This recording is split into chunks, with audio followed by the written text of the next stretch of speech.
Sistem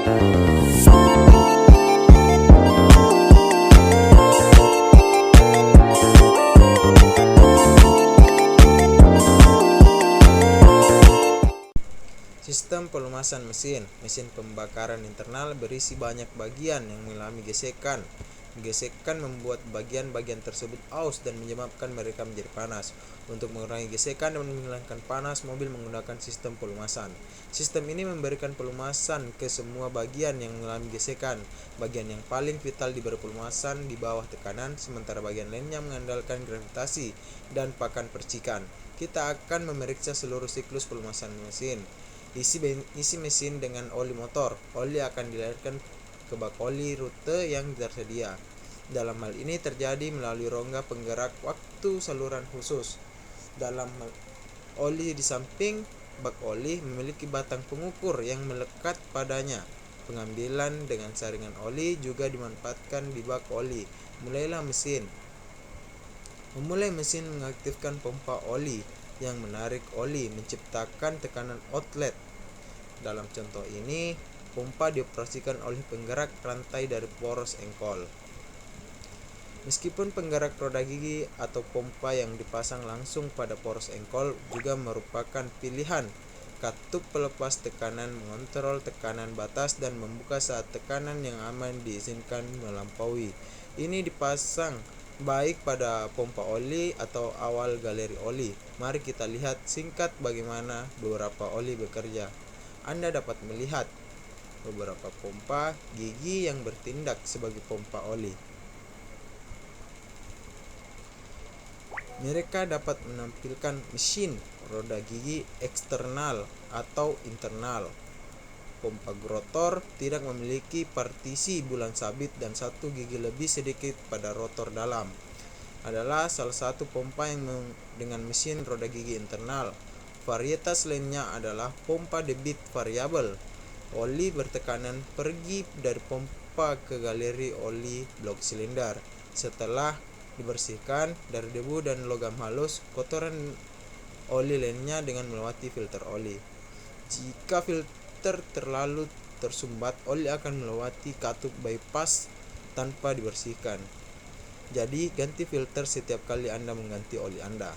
Outlet filter menampilkan sensor tekanan oli, tetapi kita akan membicarakannya nanti. Oli berjalan di sepanjang galeri oli blok silinder menuju jurnal utama poros engkol, di mana yang melupasi jurnal utama dan bantalan utamanya di bawah tekanan.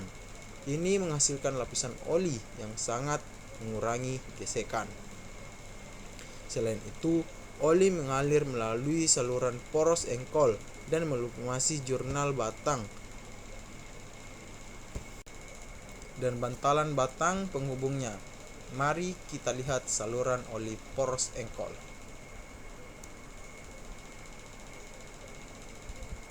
Oli bertekanan ditekan keluar dari bantalan batang penghubung oleh rotasi poros engkol dan disemprotkan ke seluruh bak mesin, melumasi dinding silinder, piston, pin piston, dan sebagian penggerak waktu. Ini juga menghasilkan kabut oli di bak mesin. Oli yang terciprat kemudian turun ke bak oli. Secara bersamaan, beberapa oli mengalir melalui galeri oli di blok silinder dan kepala silinder. Akhirnya mencapai jurnal poros engkol dan tekanan keluar melumasi penggerak waktu, termasuk nuknya, penekan dan batang katup oleh gravitasi dan pakan percikan. Oli kemudian kembali ke bak oli dan siklus dimulai lagi.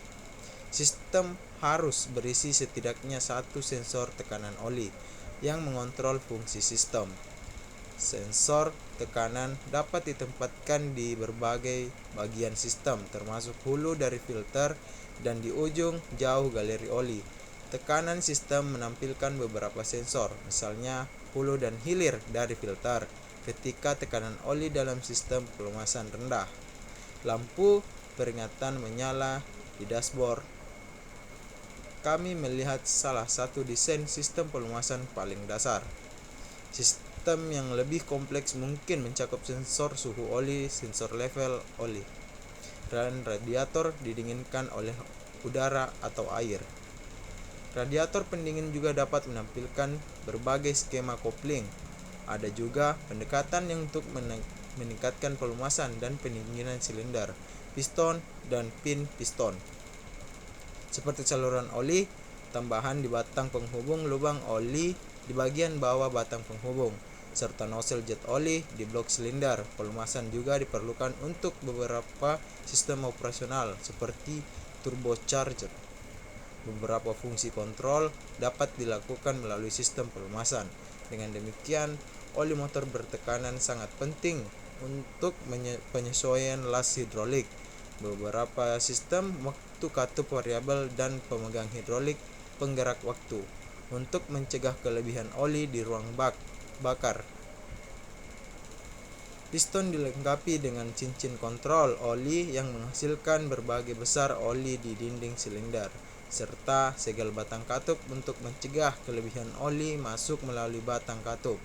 Berbagai gasket dan segel oli di antar bagian mesin yang diam dan bergerak, membantu mencegah oli keluar dari mesin. Akhirnya, ingatlah bahwa mengganti oli sangat penting karena oli menjadi terkontaminasi seiring waktu menyebabkan degradasi. Jadi, ganti oli Anda secara teratur. Penggunaan oli kotor dalam jangka waktu lama menghasilkan aus yang parah